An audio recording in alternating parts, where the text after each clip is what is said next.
Hi class, how you doing? I'm Don Allison, and for the next 5 minutes I'm going to talk to you about distracted driving, specifically texting and driving. Hey, I know texting and driving is a hot topic, but we have a few minutes and you have the handout, so let's start.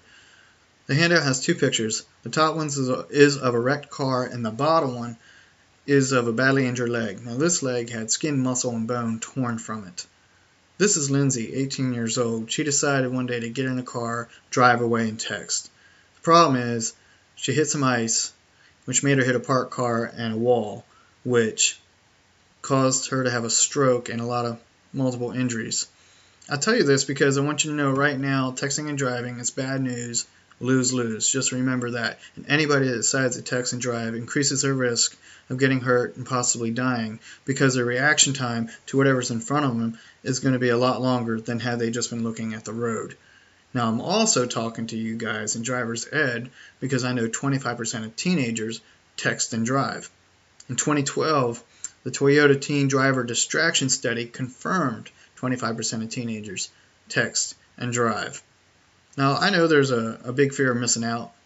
When that next text comes in, you want to take a look at it and see what's going on, but you got to have a fear of losing your life over a fear of missing that next text. I think everyone in this class values their life over that next text. But I want to let you know, texting isn't the only way to be distracted on the road. When I started driving 25 years ago, texting didn't exist, but I had a bad problem falling asleep behind the wheel. And I had 2 accidents in 7 months. The first one is when I hit a car in front of me with 3 elderly people in it, and the second one I hit a cornfield. Now, no one was severely hurt, no one died. I was very fortunate, very lucky, but it was a huge wake-up call that I had poor driving skills and I was a very distracted driver. And since that time, I've looked into the issue, especially the texting and driving issue, which is what I want to share with you over the next couple minutes. But I want you to get in your minds right now to commit to being text-free drivers, because when you do that, you're going to prevent injury, you're going to prevent death, you're going to prevent regret of possibly killing someone on the highway, and you're just going to be a good example to others. So let's get on the road. Here we are. We're driving down the road. You get a text. You're looking at the road, and all of a sudden you get the text and you look at your phone. Now, you've lost 4.5 seconds because you looked down. In those 4.5 seconds, if you were driving 55 miles an hour, you would have covered the distance of a football field. And on the highway, there's just too much going on, too many vehicles, too many things going on for you to cover that distance without getting hurt or possibly dying. And like I said before, your reaction time is going to be a lot slower, so the risk of getting hurt and dying is high. And it's just not your eyes that are being distracted. When you look down, your mind is too busy reading the text, and you probably have a hand holding the phone when the hand should be on the wheel. So you got all these dynamics happening. Your whole body's involved into the phone instead of the highway. Now, Ohio Northern University decided to look into this and see how long would it take a person in this situation to react to a crisis in front of them.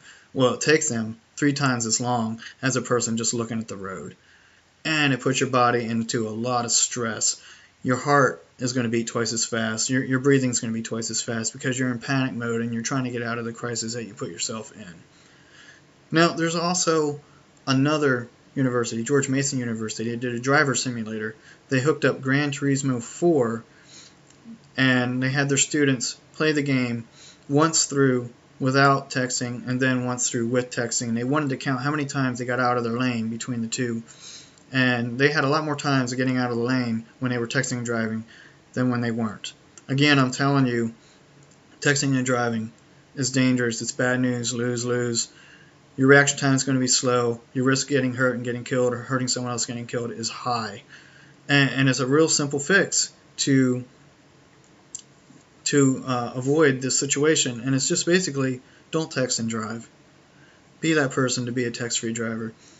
And if you need to get that text and you have someone in the car, ask them to look at it, reply to it. And if you don't have someone in the car and it's a real emergency, find the next stop, pull over, park, read it, reply to it, put it down, and then get back on the highway. Just commit right now to being a text-free driver. Like I said, you're going to prevent injury, death, regret.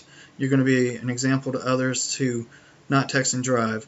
And just remember Lindsay from the beginning of the video. Even though she had a stroke and multiple injuries, she was very lucky to be alive, she said. And she learned one thing, and that is The mind, in order to be fully focused, has to only have one task at a time.